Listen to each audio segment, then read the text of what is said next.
No recuerdo el día en que nací, pero sí recuerdo el día en que morí. El olor a humedad del orfanato de San Vicente todavía está grabado en mí, como una mancha que no desaparece. Las paredes desconchadas, el crujido de las tablas bajo los pies descalzos, el eco de la risa cruel de los otros niños. Todo esto me sigue, incluso ahora, mientras camino entre los vivos como algo que no pueden comprender. Mi nombre era Clara. No sé quiénes eran mis padres, pero sé que me dejaron en la puerta de ese lugar infernal con nada más que una manta raída y una nota que decía, «Cuida de ella». A nadie le importó. Desde el primer día yo era la rara, la delgada, de ojos hundidos y cabello ralo, que no hablaba mucho. Los demás niños olfatearon mi debilidad como perros hambrientos. El acoso empezó con apodos: Clara Cadáver, Rata de Alcantarilla, y pronto se convirtió en algo peor. Me empujaron por las escaleras, escondieron mi comida y escupieron en mi almohada. ¿Las monjas? Miraron todo con ojos fríos, como si lo mereciera. A veces me encerraban en el sótano por desobediencia, incluso cuando no hacía nada más que llorar. Pero hubo uno de ellos que nunca olvidaré: Tomás. Él era el líder, el chico de la sonrisa torcida y los puños rápidos. Él fue quien empezó a llamarme Fantasma, antes incluso de que yo me convirtiera en uno. Una noche, él y sus seguidores me arrastraron al patio en la oscuridad y me arrojaron al pozo seco. «Si eres un fantasma, sube solo», gritó, mientras las piedras que lanzaba se clavaban en mi piel. Grité hasta que me quedé sin voz, pero nadie vino. Me quedé allí 2 días, con frío, hambre y con el sonido de las ratas arrastrándose a mi alrededor. Cuando me encontraron, ya estaba demasiado débil para caminar. Una de las monjas me dio una bofetada por ser dramática y me envió a la cama sin cenar. Morí esa misma noche. No sé si fue el resfriado, la fiebre o mi corazón que simplemente se rindió. Solo sé que lo borré con un último pensamiento: van a pagar. Y entonces la oscuridad me tragó. Pero no terminó allí. Me desperté, si puedo llamarlo así, en el mismo orfanato, pero todo era diferente. Ya no sentía ni frío, ni dolor, ni miedo. Me sentí enojado, una rabia que ardía como brasas en mi pecho, una fuerza que me hacía flotar sobre el suelo. Miré mis manos y eran translúcidas, con venas negras pulsando debajo de la piel. Ya no era Clara, la huérfana débil. Yo era algo más, algo que ellos crearon. Empecé con los más pequeños. Ana, que se reía mientras me tiraba barro en la cara, se despertó gritando una noche. Yo estaba allí, flotando sobre su cama, mi rostro a centímetros del suyo, mis ojos vacíos y mi boca abierta en un grito silencioso. Ella intentó correr, pero las mantas se envolvieron alrededor de sus piernas como manos vivas. Al día siguiente la encontraron acurrucada en un rincón, balbuceando sobre la chica del pozo. Ella nunca volvió a hablar correctamente. Entonces fue Pedro quien me dio una patada en las costillas mientras le rogaba que parara. Lo encontré en el baño, lavándose las manos. El espejo se empañó solo, y cuando se miró, vio mi reflejo detrás de él.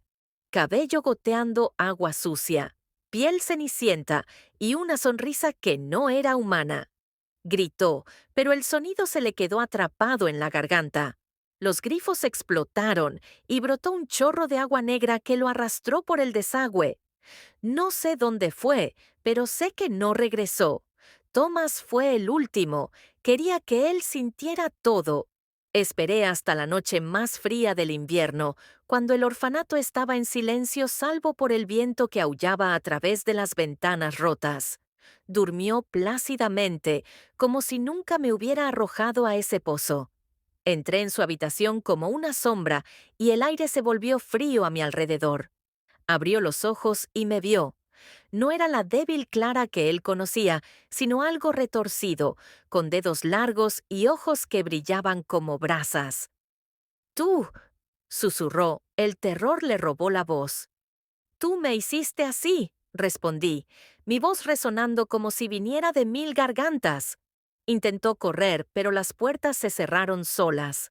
Las paredes comenzaron a sangrar y un líquido oscuro goteaba hasta el suelo. Lo arrastré del pelo, como él hizo conmigo, y lo llevé al pozo. Rogó, lloró, prometió cambiar. Pero ya había oído promesas antes. Lo arrojé dentro y cuando cayó, el pozo cobró vida. Unas manos esqueléticas se extendieron desde las rocas y lo tiraron hacia abajo. Sus gritos cesaron de repente, tragados por la tierra. El silencio reinó en el orfanato de São Vicente tras la desaparición de Tomás. Las monjas, que hasta entonces habían ignorado los gritos de los niños, comenzaron a susurrar entre ellas, con los ojos abiertos por el miedo. No sabían en qué me había convertido, pero presentían que algo andaba mal. El aire se hacía pesado por la noche, las velas parpadeaban sin viento y las sombras bailaban en las paredes sin que nadie las proyectara. Me gustó eso. Me gustó ver su miedo, el mismo miedo que sentí durante años cuando ellos miraban hacia otro lado. La Madre Superiora, Sor Margarita, fue la primera que intentó enfrentarse a mí. Era una mujer alta, de manos huesudas y con un rosario que blandía como un látigo. Él siempre me había odiado. Decía que tenía el diablo en los ojos. Quizás tenía razón después de todo. Una noche reunió a las monjas en el refectorio, sosteniendo una Biblia y un frasco de agua bendita. «Aquí hay maldad», declaró, con voz firme pero temblorosa en los bordes. «Echémoslo fuera en nombre de Dios». Lo observé todo desde el techo, colgando como una araña, con el cuerpo contorsionado de una manera que ningún humano podría imitar. Comenzaron a orar y sus voces se elevaron en un coro desigual. El agua bendita fue lanzada al aire, pero en lugar de quemarme, se evaporó antes de tocarme, elevándose en espirales de vapor negro. Me reí, un sonido bajo y gorgoteante que hizo que las ventanas se agrietaran. «No puedes enviarme lejos», susurré, y mi voz resonó en sus cabezas. «Yo soy este lugar ahora». La hermana Margaret levantó su Biblia y gritó versículos que yo había escuchado miles de veces mientras me golpeaban en el sótano. Pero las palabras no tenían poder sobre mí. Bajé lentamente, mi cabello flotando como sumergido en el agua, mis ojos fijos en los de ella. Ella retrocedió, tropezando con una silla y su rosario cayó al suelo. «¿Clara?», preguntó con el rostro pálido como la cera. «No eres Clara», le corrigió ella, casi suplicante. «Eres un demonio». «Tú me hiciste así», respondí, y luego extendí mi mano. El rosario en el suelo empezó a temblar. Las cuentas se deshacían una a una, hasta que el hilo se rompió y rodaron como ojos arrancados. Las otras monjas gritaron y corrieron hacia la puerta, pero las cerraduras giraron solas, sellándolas dentro conmigo. La hermana Margaret cayó de rodillas y rezó más fuerte, pero yo ya estaba cansado de sus oraciones. La agarré por el cuello, no con mis manos, sino con una fuerza que no necesitaba contacto, y la levanté en el aire. Sus ojos se abrieron y su rostro se tornó morado, hasta que un crujido seco resonó en el pasillo. Ella cayó al suelo, inmóvil, y la Biblia se le escapó de las manos. Las demás monjas no duraron mucho tiempo después de eso. Uno por uno los encontré. La hermana Teresa, quien me golpeó con una regla hasta que me sangraron los dedos, fue encontrada colgada de las campanas de la capilla, con los pies balanceándose como un péndulo. Sor Lucía, que se había reído mientras yo pedía comida, apareció al día siguiente con la boca llena de tierra y los ojos abiertos de par en par por un terror eterno. No necesitaba matarlos rápidamente. Quería que sintieran lo que yo sentía, la desesperación, la soledad, el peso de no ser nada para nadie. Pero mi venganza no se detuvo en el orfanato. El pueblo circundante comenzó a darse cuenta de que algo andaba mal. Los residentes, a quienes nunca les importaron los niños abandonados detrás de esos muros, comenzaron a escuchar cosas. Pasos ligeros en el tejado, un grito apagado que sale del pozo, una sombra que se mueve contra el viento. Algunos intentaron ignorarlo, otros culparon al mal viento que soplaba desde San Vicente. Pero no iba a dejarlos solos. El primero fue el panadero, el señor Juan, que repartía pan duro al orfanato y se reía cuando le pedía un trozo fresco. Una noche se despertó con el olor a pan quemado. Se levantó de la cama y vio su panadería en llamas, pero no eran llamas normales. Bailaban en formas humanas, pequeñas siluetas que reían mientras el fuego lamía las paredes. Corrió a apagarlo, pero las puertas no se abrían. En medio de las llamas me vio, de pie, intacto por el calor, sonriendo mientras el techo se derrumbaba sobre él. Luego fue el turno de doña Clara. Ironía del destino. Ella tenía mi nombre.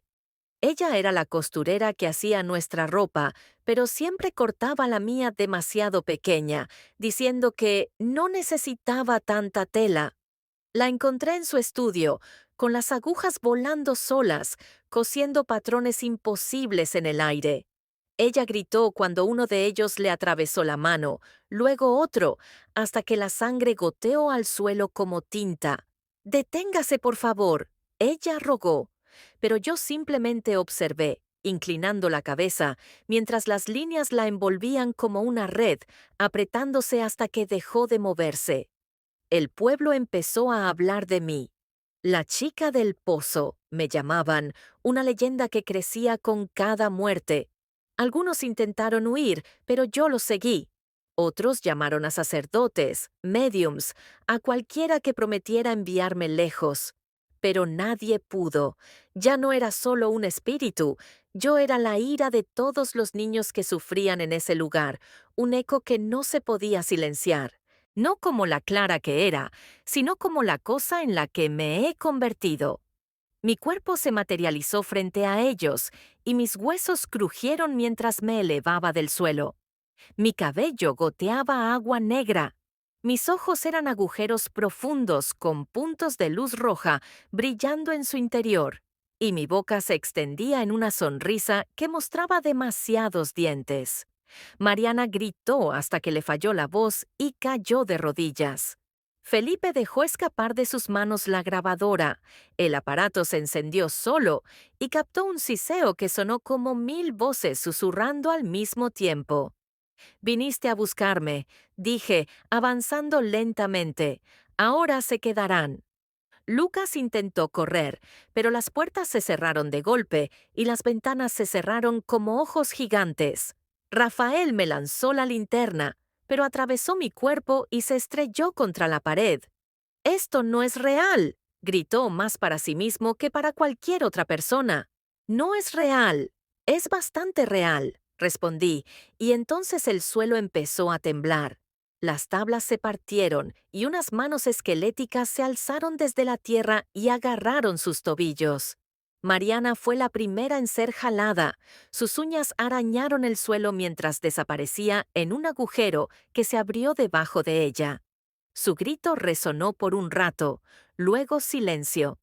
Felipe intentó zafarse, pero las manos lo sujetaron con fuerza, arrastrándolo a un lado hasta que solo quedaron sus gafas rotas. Lucas cayó de espaldas, llorando, suplicando. «Déjame ir, no te hice nada». Él no lo había hecho, no como Tomás o las monjas. Pero él tiró esa piedra. Él me llamó. «Querías verme», dije, inclinando la cabeza hasta que mi rostro estuvo a centímetros del suyo. «Ahora mírame». Mi grito salió como un trueno, y sus ojos se pusieron en blanco, y su cuerpo cayó flácidamente al suelo. No sé si murió o se desmayó. No importaba. Él no iba a irse de allí. Rafael fue el último. Peleó, golpeando el aire y gritando insultos que habrían hecho que Thomas pareciera educado. Pero no necesitaba tocarlo. El techo crujió y las vigas cayeron, una a una, hasta que una lo golpeó en la cabeza. Se desplomó y la sangre se mezcló con el polvo. La grabadora, que seguía funcionando, captó su último sonido. Un gemido bajo, luego nada. El silencio volvió a San Vicente, pero no por mucho tiempo. Los jóvenes tenían amigos, familias, gente que venía a buscarlos, lo sabía. Y yo estaba esperando. El pozo del patio ahora parecía más profundo, más oscuro, como si se tragara la luz de la luna. A veces me quedaba allí, mirando hacia abajo, escuchando sus ecos. Tomás, las monjas, los jóvenes. Ahora todos me pertenecían. Pero el pueblo no estaba tan tranquilo como antes. Las luces comenzaron a parpadear en las casas. Los niños se despertaron gritando por pesadillas inexplicables. Sabían que yo venía, y yo lo era, porque mi ira no tenía fin, porque el orfanato de San Vicente ya no era solo un edificio, era mi dominio. Y quien entrara aquí, quien se atreviera a decir mi nombre, aprendería lo que yo aprendí. Nadie escapa del pozo. Los días pasan, pero el tiempo no significa nada para mí. El orfanato de San Vicente se iba pudriendo poco a poco. Las paredes cedían bajo el peso de los años y de mi presencia. El pueblo circundante, sin embargo, no pudo olvidarlo. Las luces de las casas parpadeaban por la noche, los perros aullaban sin motivo y los niños dibujaban figuras con ojos hundidos en los márgenes de sus cuadernos. Sabían que estaba allí, incluso sin verme. «La muchacha del pozo», susurraban, como si decir mi nombre en voz alta me convocara. Y podría, pero ya no necesitaba cazar más. Ellos vinieron a mí. Era una noche tormentosa, el cielo rasgado por relámpagos que iluminaban el patio del orfanato como destellos de una pesadilla. Llegó un grupo, esta vez no eran jóvenes curiosos, sino adultos serios, que llevaban cruces, extrañas máquinas zumbantes y gruesos libros llenos de símbolos. Un exorcista, un científico, un sacerdote. Vinieron a destruirme, a purificar San Vicente y borrar lo que me había convertido. El pueblo los envió, desesperado por dormir sin escuchar mis pasos en las calles. Los observé desde el tejado, mientras la lluvia pasaba directamente a través de mi cuerpo y goteaba negra sobre el suelo. El sacerdote, un hombre de barba gris, levantó una cruz y gritó palabras en latín. Su voz casi fue ahogada por el trueno. El científico apuntó sensores hacia el pozo, murmurando sobre desperdicio de energía. La exorcista, una mujer de mirada aguda, sostenía un espejo y un puñado de sal, trazando círculos en el suelo. «No perteneces a este mundo, espíritu», ella declaró. «Vuelve al lugar de donde viniste». Me reí y el sonido hizo que los árboles circundantes se inclinaran como si pidieran perdón. «De donde vengo es aquí», respondí, y mi voz cortó el viento. «Tú me construiste». Bajé del techo. Mi cuerpo se retorcía en el aire y mis huesos crujían mientras me acercaba. El sacerdote dio un paso atrás, la cruz temblando en sus manos. El científico dejó caer los sensores y los dispositivos silbaron antes de explotar en chispas. El exorcista se mantuvo firme, arrojando sal en mi dirección, pero los granos se disolvieron en el aire como ceniza. «No puedes detenernos», dijo ella sosteniendo el espejo. «Mírate y verás lo que eres». El reflejo me lo mostró. Piel cenicienta, ojos brillantes como brasas, una sonrisa que se extendía más allá de lo que un rostro debería permitir. Pero no me inmuté. Me gustó lo que vi. «Esto es lo que hiciste», susurré, y el espejo se rompió en 1000 pedazos. Los fragmentos cayeron como lluvia. El suelo tembló y el pozo del patio rugió como una bestia hambrienta. Manos esqueléticas se levantaron de la tierra, más rápidas esta vez, más fuertes. El sacerdote fue el primero, arrastrado mientras gritaba versos que no lo salvaron. El científico intentó correr, pero las raíces del árbol lo atraparon, enredándose en sus piernas hasta que fue tragado por el suelo. El exorcista luchó hasta el final, lanzando talismanes y gritando encantamientos, pero la levanté en el aire con un gesto. Sus ojos se encontraron con los míos. No puedes mandarme lejos, dije. Yo soy San Vicente. La arrojé al pozo. Su grito resonó por un momento, luego silencio. El silencio más profundo que jamás he escuchado.